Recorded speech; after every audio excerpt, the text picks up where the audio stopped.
Assalamualaikum warahmatullahi wabarakatuh. Perkenalkan, kami dari kelompok 3 ingin menjelaskan tentang perkembangan sosial emosi anak usia dini, anak SD dan remaja, yang beranggotakan saya Amalia Kartika, Ine Anissa Fitri, Muhammad Muhazir, Muhammad Rida Ardana, Nor Izzatul Hasanah, Novita Ayu Anggraini, dan Rahma Hayati. Di sini saya akan menjelaskan tentang perkembangan sosial emosi anak usia dini. Perkembangan sosialisasi dan emosi pada anak usia dini merupakan konteks emosi dan kemampuan anak dalam merespon lingkungan.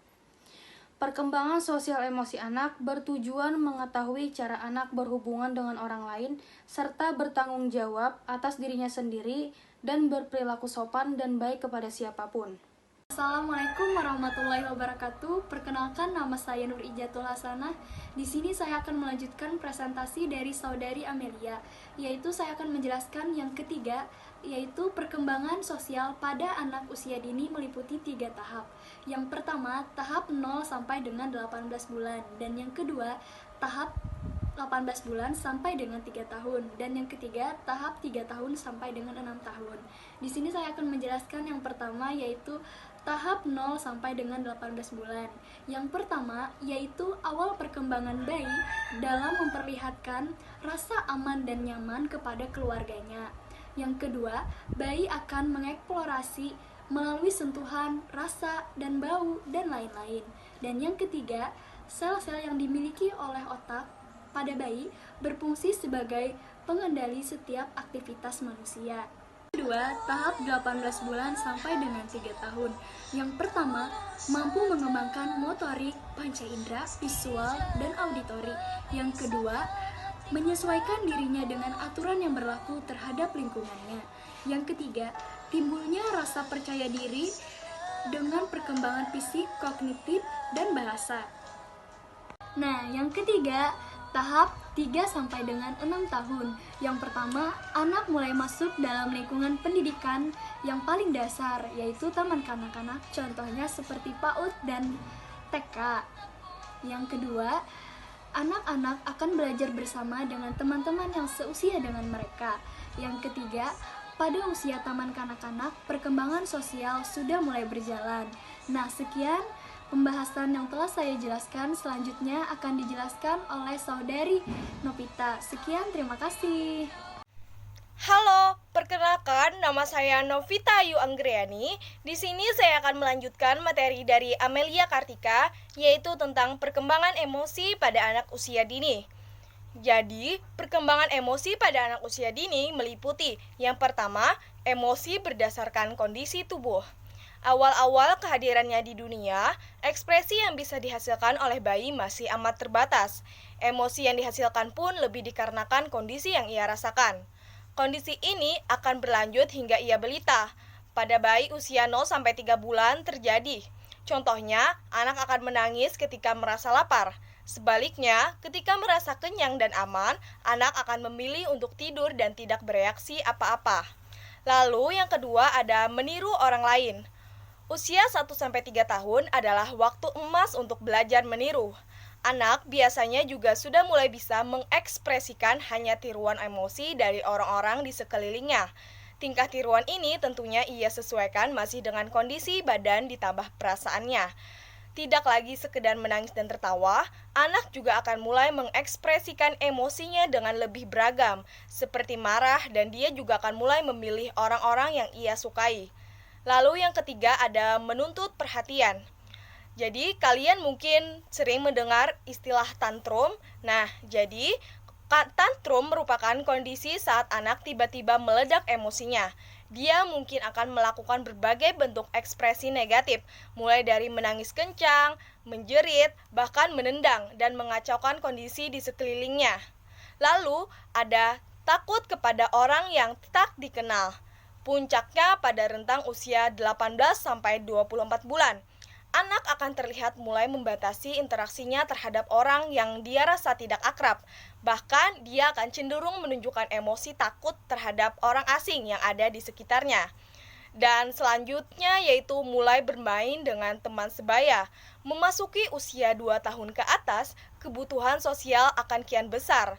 Kebutuhan ini diekspresikannya lewat bermain bersama teman-teman sebayanya. Hanya saja dalam proses bermain tersebut, anak masih tetap menunjukkan sisi egoisnya. Sebagai contoh, ia akan sulit meminjamkan mainannya. Lalu, anak-anak akan sering bersikap angkuh. Dalam usia 2 tahun ini, tingkat keegoisan anak masih sangat tinggi. Jangan heran jika kerap ia bersikap angkuh. Sikap angkuh tersebut karena anak masih melihat dunia sebatas dirinya sendiri. Ia akan sering mengatakan tidak untuk sesuatu yang tidak sesuai keinginannya. Ekspresi emosi yang cenderung egois dari sekecil sebenarnya hanya ia belum mampu mengontrol emosinya sendiri. Lalu yang terakhir ada mudah tidak sabar. Emosi yang juga akan sangat kelihatan pada anak usia 3-6 tahun adalah mudah tidak sabar. Anak-anak akan cenderung menuntut apa yang diinginkan bisa segera diperoleh. Jika tidak, ia akan kesal dan sedih. Lebih parahnya lagi, ia bisa menunjukkan sikap tantrum saat dalam kondisi tidak sabar. Demikian penjelasan dari saya. Terima kasih. Perkembangan sosial emosi anak SD. Kecerdasan emosi yang dimiliki anak sekolah cenderung tidak dapat diprediksi karena dapat berubah-ubah seiring waktu. Pada tahap ini, perkembangan anak banyak terjadi di lingkungan sekolah di mana mereka belajar beradaptasi, mengembangkan keterampilan sosial, dan mempersiapkan diri untuk memahami materi pada mata pelajaran yang diajarkan.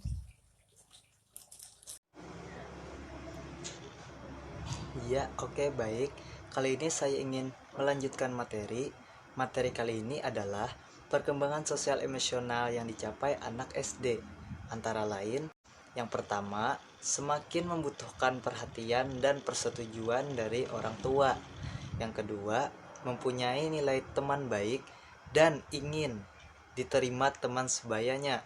Namun, hubungan pertemanannya masih mudah berubah akibat pengaruh berbagai faktor. Yang ketiga, anak mulai menyesuaikan diri dengan perubahan fisik pada tubuhnya. Yang keempat, kemandirian semakin matang dan pengaruh teman pun semakin kuat. Sekian dari saya. Terima kasih. Assalamualaikum warahmatullahi wabarakatuh. Perkenalkan, nama saya Muhammad Ridha Ardana. Ya, saya di sini akan melanjutkan materi kami tentang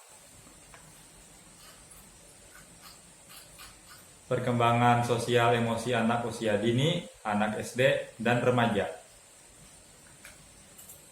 Perkembangan sosial emosi remaja.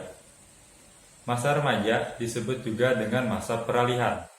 Maksudnya adalah anak mengalami peralihan dari tahap kanak-kanak ke masa remaja, di mana anak harus meninggalkan segala sesuatu yang bersifat kekanak-kanakan, dan juga harus mempelajari pola perilaku dan sikap baru untuk menggantikan perilaku dan sikap yang sudah ditinggalkan. Masa remaja dianggap sebagai masa yang penuh dengan tekanan, di mana emosi seseorang semakin sulit untuk dikontrol. Ya, demikian dari saya, dilanjutkan oleh pemateri berikutnya. Assalamualaikum warahmatullahi wabarakatuh. Perkenalkan, nama saya Rahma Hayati. Di sini saya ingin menjelaskan tentang pembagian periode yang terjadi pada masa remaja. Masa remaja terbagi menjadi 3 periode. Yang pertama adalah periode masa puber yang terjadi pada usia 12 sampai dengan 14 tahun. Periode ini merupakan masa peralihan dari akhir masa kanak-kanak ke masa awal pubertas. Ciri-ciri orang yang berada pada tahap ini yakni tidak suka diperlakukan seperti anak kecil, serta mulai bersikap kritis dan menyukai pujian. Kemudian yang kedua adalah periode masa pubertas, yang berada pada usia 14 sampai dengan 16 tahun. Tahap ini merupakan masa remaja awal. Ciri-ciri orang yang berada pada tahap ini yakni mulai cemas dan bingung dengan perubahan fisiknya, mulai suka menyembunyikan isi hati, memperhatikan penampilan, sikapnya tidak menentu, serta suka berkelompok. Dan yang ketiga adalah periode masa akhir pubertas yang berada pada usia 17 sampai dengan 18 tahun. Tahap ini merupakan tahap peralihan dari masa pubertas ke masa adolesen. Ciri-ciri orang yang berada pada tahap ini yakni pertumbuhan fisik mulai matang, tapi kedewasaan psikologisnya belum sepenuhnya tercapai, serta proses kedewasaan jasmaniah remaja putri lebih awal dari remaja putra.